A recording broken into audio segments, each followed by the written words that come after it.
सभी दोस्तों को अनुसर का नमस्कार।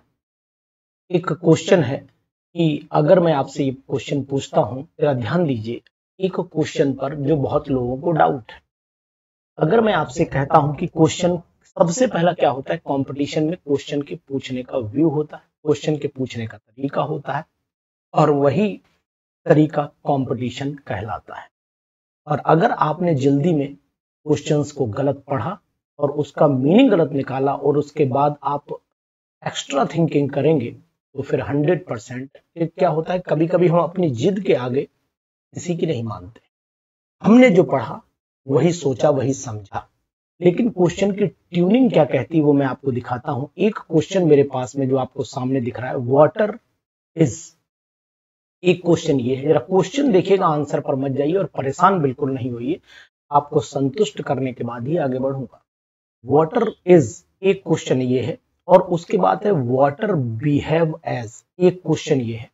और तीसरा क्वेश्चन आपसे मैं खुद लिख करके यहां बताता हूं, वो ये है कि क्वेश्चन क्या कहता है। Question number third, question number third है कि water can react as an, ठीक है ना। वाटर कैन रिएक्ट, वाटर की रिएक्टिविटी के बारे में बात करता हूं तो यहां पर लिख सकता हूं वाटर वाटर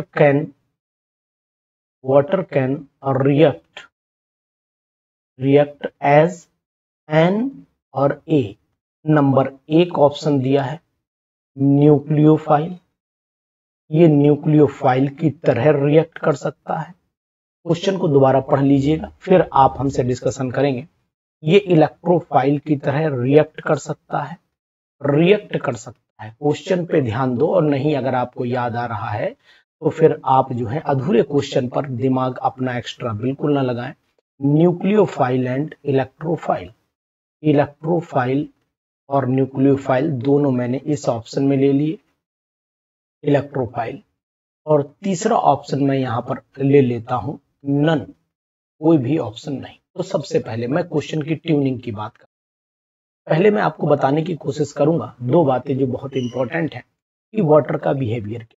अगर मैं हम लोग आप पेज नंबर एम के जैन की किताब के पेज नंबर 59 और 58 पर जाकर के देखिएगा, बड़ा साफ साफ लिखा हुआ है शब्दों में कि H2O जो है वो एक न्यूक्लियोफाइल है। H2O एक न्यूक्लियोफाइल है, ये बिल्कुल क्लियर लिखा हुआ है, कोई इफ और बट नहीं है, क्योंकि it contains a pair of electrons above and below, means two pair of electrons. ये डोनेट कर सकता है, मीन्स डोनर है पेयर ऑफ इलेक्ट्रॉन्स का। और ये न्यूट्रल इलेक्ट्रो, मतलब आपको donor of pair of electrons की मैं बात कर रहा हूं। Donor of pair of electrons मैंने लिख दिया, यहां इलेक्ट्रॉन्स है।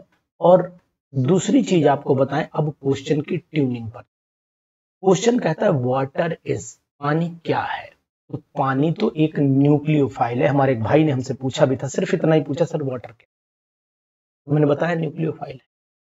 लेकिन जब क्वेश्चन पेपर सामने आया तो मुझे पता लगा कि असलियत क्या है, यानी कि आपके क्वेश्चन पूछने का तरीका गलत था और आपने मुझसे जो पूछा उसका जवाब मैंने दिया न्यूक्लियोफाइल है। लेकिन जब क्वेश्चन मैंने 2 तारीख के पेपर में देखा तो मुझे पता लगा कि क्वेश्चन कुछ और था और आप मुझसे पूछ कुछ और रहे।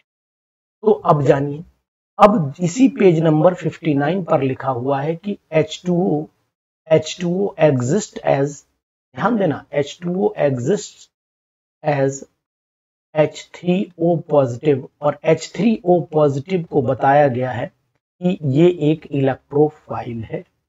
आप उठा लीजिए किताब, ऑथेंटिक किताब है एम के जैन की, जो MSc BSc में पढ़ाई जाती है, ठीक है। उसमें साफ और क्लियर, क्रिस्टल क्लियर लिखा हुआ है। अब आप ये जान लीजिए।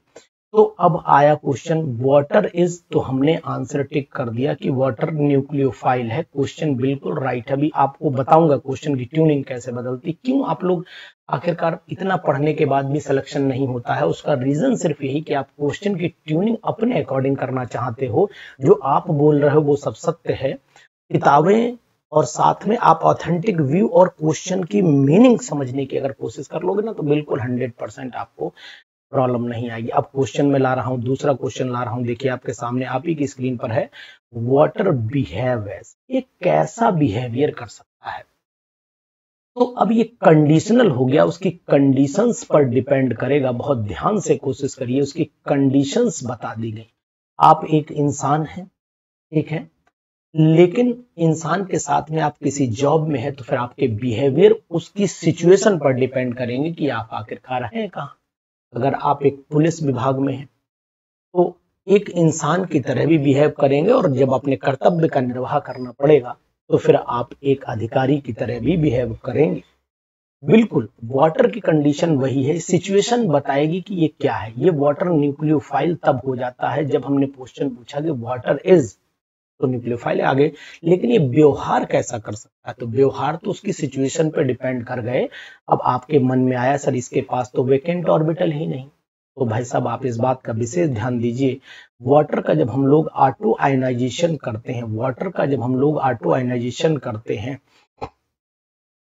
तो आप जानते हैं कि वाटर क्या बनाता है? वाटर बनाता है H3O पॉजिटिव आयन बनाता है, और साथ ही बनाता है आपका OH नेगेटिव आयन। अगर हम H3O पॉजिटिव को तोड़ देते हैं, तो तोड़ने के बाद इसका, भाई वाटर के मॉलिक्यूल में कोई एक हिस्सा है जो एक पेयर ऑफ इलेक्ट्रॉन ले सकता है। तो इसका मतलब अगर आप किताब उठाना चाहें तो उठा लीजिए और देख लीजिए कि ये वाटर जो है वो H पॉजिटिव आयन देता है, जो H पॉजिटिव यानी H हाइड्रोनियम आयन का H पॉजिटिव आयन 2 इलेक्ट्रॉन लेने की कैपेसिटी रखता है, इसीलिए इसको इलेक्ट्रोफाइल की तरह भी काउंट किया गया। तो वाटर दोनों की तरह बिहेव करता है, यानी कि अगर हम लोग H2 की सिचुएशन में देखेंगे तो फिर ये न्यूक्लियोफाइल हो गया, और H3O की कंडीशन में देखेंगे तो ये फिर इलेक्ट्रोफाइल हो गया। अगर अब भी आपको नहीं भरोसा, किताब का पेज नंबर बता रहा हूं, डॉक्टर एम के जैन की किताब उठाइए और एम के जैन की किताब में जाकर के पेज नंबर 58/59 पर लिखा हुआ है कि H2O एक न्यूक्लियोफाइल है, जबकि H3O पॉजिटिव एक इलेक्ट्रोफाइल है।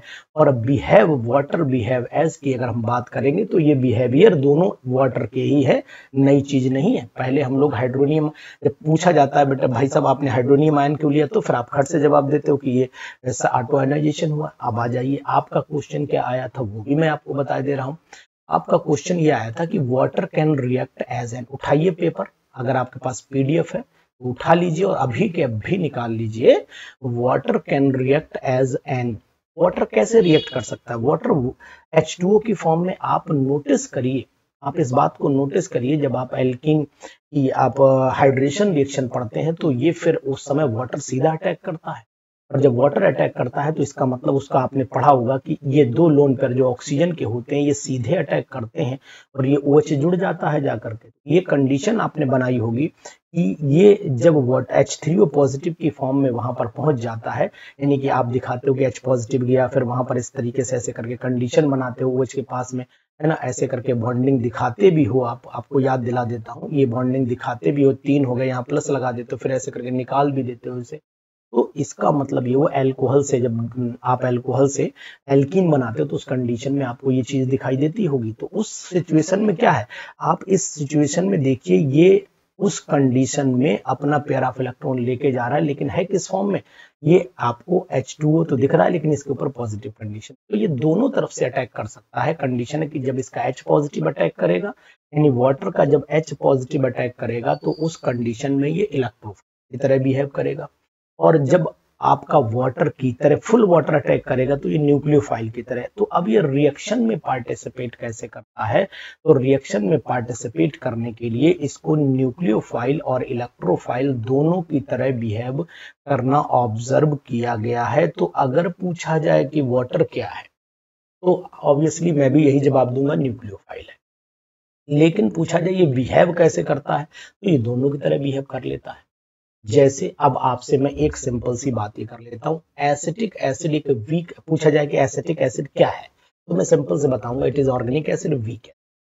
लेकिन अगर आपसे पूछा जाए कि क्या एसिटिक एसिड बिहेव करेगा, बिहेव कैसा कर, तो अब ये डिपेंड करेगा कि पानी में घुला हुआ है, वीक एसिड है। लेकिन अगर इसको आप लोग एसिटिक एसिड को घोल दीजिए अमोनिया के अंदर, नॉन एक्वस सॉल्वेंट में, तब ये स्ट्रॉन्ग एसिड की तरह बिहेव करने लगेगा। तो ये सिचुएशन पर डिपेंडेंस है कि क्वेश्चन की मीनिंग ट्यूनिंग क्या। ऐसे ही क्वेश्चन यूपी पीजीटी में भी एक आया था, आपको याद होगा अगर आपके पास में पेपर है, कि HNO3 during nitration HNO3 behave है। तो अब आपको सबको पता होना चाहिए था कि HNO3 सबने, किसी ने आंसर लगाया कि भाई ये इलेक्ट्रोफाइल जनरेटर है, किसी ने लगाया कि ये एसिड है। तो आपको जानना पड़ेगा कि आखिरकार HNO3 बिहेव, इस क्वेश्चन को उठाइए, शायद 2021 में भी दिया था और इससे पहले भी ये यूपी पीजीटी में आया हुआ क्वेश्चन। तो मैं आपसे ये कहना चाहता हूं, कुछ नहीं, क्वेश्चन को पढ़ेंगे, उसके अगर सही मीनिंग को आप लगातार जब भी पूछते हैं किसी से, बोले सर वाटर क्या है, सर तो वाटर न्यूक्लियोफाइल ही बताएंगे। मैं नहीं, दुनिया का हर आदमी यही बता देगा, न्यूक्लियोफाइल आपको भी लगेगा, लेकिन आपने शायद क्वेश्चन नहीं पढ़ा। एक बार क्वेश्चन पढ़िए। तो कंपटीशन में क्वेश्चन की ट्यूनिंग बहुत इंपॉर्टेंट होती है, और ये ट्यूनिंग की बहुत ज्यादा रिस्पॉन्सिबल हो जाती है। भाई अब आपने NO2 पॉजिटिव अगर देखोगे आप, अगर आप जैसे HNO3 को एग्जाम्पल पर रखते हो, HNO3 को आप एग्जाम्पल पर रखते हो, तो HNO3 की कंडीशन भी आपको दिखाई देनी चाहिए। HNO3 की कंडीशन क्या है भाई, इसमें हम H2SO4 भी लेते हैं। जब H2SO4 लेते हैं, इसे आयोनाइज कर देते हैं, आयोनाइज करने के बाद क्या बनाते हैं, आपको याद होगा ये H3O पॉजिटिव भी बनाता है, ये NO2 पॉजिटिव भी बनाता है, और ये आपका HSO4 नेगेटिव भी बनाता है। ये आपको याद होगा, अच्छे से याद होगा, याद है ना। तो इस कंडीशन में अब आपका NO2 यहां पर एक कंडीशन रखता है, ये H देखो, ये H दे सकता है और ये H ले सकता है, ये H ले सकता है और एक H दे सकता है, दोनों की कंडीशन अलग अलग हो जाती है। तो अब आपको ध्यान देना पड़ेगा कि हम क्वेश्चन कैसे पूछ रहे हैं और क्वेश्चन आया कैसे। अगर आप क्वेश्चन को सही से पढ़ लोगे, क्वेश्चन को ध्यान से पढ़ लोगे, तो फिर आपका जवाब गलत नहीं होगा, आपको कॉन्फिडेंस मिलेगा। लेकिन क्वेश्चन की अगर तरीका निकाल नहीं पाओगे, केवल इतना आपने क्या किया, मैं आपको मीनिंग एक बताता हूं, बहुत सिंपल सी बात है। इसका अगर मैं ये वाला हिस्सा छुपा देता हूं, वाटर कैन एक्ट की जगह यहां पर कैन, यानी water act as an, water act as an, तो फिर न्यूक्लियोफाइल जवाब था। लेकिन आंसर क्वेश्चन दिया था water can react as an, तो फिर जवाब है न्यूक्लियोफाइल। प्रोफाइल बिल्कुल एक्यूरेट है, कोई फॉर्मेट अब यहाँ पर नहीं बचा। क्लेम हालांकि बहुत लोगों ने डाला है, लेकिन पॉसिबल नहीं कि यही आंसर आएगा। और अगर मान लीजिए किसी हद तक में, तो आप ही का फायदा होना। फिलहाल आई एम 100% श्योर कि क्वेश्चन की ट्यूनिंग के अनुसार आंसर बिल्कुल एग्जैक्ट है कि इलेक्ट्रोफाइल न्यूक्लियोफाइल दोनों हेल्प करता है। मैंने आपको बुक का पेज नंबर भी बता दिया है, उस पेज पर जाकर के आप देख सकते हैं कि वाटर एग्जिस्ट एज, अगर पेपर में यही आता है कि वाटर कैन एग्जिस्ट एज, मान लो एक क्वेश्चन और बना लेते थोड़ी देर के, अगर क्वेश्चन यही बना लेते हैं थोड़ी देर के लिए, जरा देखिए यहाँ क्वेश्चन नंबर मैं 4 बना लेता हूँ, क्वेश्चन नंबर 4 बना लेता हूँ, वाटर कैन एग्जिस्ट एज, तो एक जवाब डाल देता हूं H2, तो आप कहते सर बिल्कुल सही। दूसरा जवाब डाल देता मैं H3O पॉजिटिव, तो आप कहते सर ऐसे भी होता है। और तीसरा जवाब डाल देता मैं, सपोज कर लेते हैं, both H2O and H3O positive, और तीसरा जवाब डाल देता नन, तो जवाब आप ऑटोमेटिकली सी ही देते। ये मुझे पता था कि आंसर आप सी टिक करते, ये दोनों की तरह एग्जिस्ट करता है। तो वही था कि वाटर कैन रिएक्ट, ये दोनों की तरह रिएक्ट कर लेता है, ये इलेक्ट्रोफाइल की तरह भी रिएक्ट कर लेता है और ये न्यूक्लियोफाइल की तरह भी रिएक्ट कर लेता है। तो इस पे संतुष्टि रखिए, और अगर आपको यही चीजें छोटी छोटी अगर आप इंप्रूव कर लेते हैं, क्वेश्चन के पढ़ने का तरीका ये तभी इंप्रूव होता है जब आप टीचर से टच में रहे। टीचर से टच में रहने का मतलब है डिस्कशन के टच में। आप अपने आप मनन करते हैं तो वन टाइम चलते हैं और आप ये मान लेते हैं कि आई एम द परफेक्ट, मैं ही परफेक्ट हूँ, और मैंने बहुत किताबें देखी और आपने भी देखी, पढ़ते रहते हैं। और ये ज्ञान एक बहुत बड़ा सागर है, यहाँ कोई संतृप्त नहीं हो पाता है। नो वन इज सेचुरेटेड, न मैं सेचुरेट हूं ना आप सेचुरेट हैं, जिस दिन सेचुरेट हो जाएंगे खत्म। इसलिए इस पर मंथन करते रहिए, इसको पढ़ते रहिए, और जब भी हेल्दी डिस्कशन हो तो उसको जरूर करिए, पॉजिटिव वे में लीजिए, और जब पॉजिटिव वे में लेंगे तो हो जाएगा। और वन डायरेक्शन रखेंगे, जिद पकड़ जाएंगे, बोले नहीं साहब ये तो ऐसा होता ही नहीं है, हमने तो पढ़ा ही नहीं, तो फिर दिक्कत।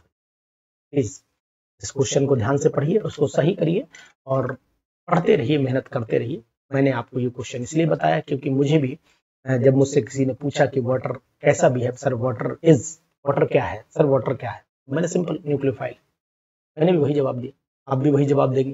तो ध्यान देना पड़ेगा कि क्वेश्चन कैसे। ऐसे पीजीटी में लगभग हर साल 1-2 क्वेश्चन आते हैं जो इंसान को लगते कुछ और जब देखा जाता है तो आंसर और आता है, बाद में लगता है यार पता नहीं आयोग में ही डाउट था। आयोग में डाउट नहीं, क्वेश्चन में डाउट है, उसको क्लियर करिए और बढ़िया करके अपनी स्टडी करते रहिए, मस्त रहिए, स्वस्थ रहिए और क्वेश्चन पर विशेष ध्यान, पढ़ते समय ध्यान दिया करिए। और एक बार 2 तारीख का पेपर खोलिए और पीडीएफ निकालिए, पढ़ डालिए, देख लीजिएगा आंसर। Thank you.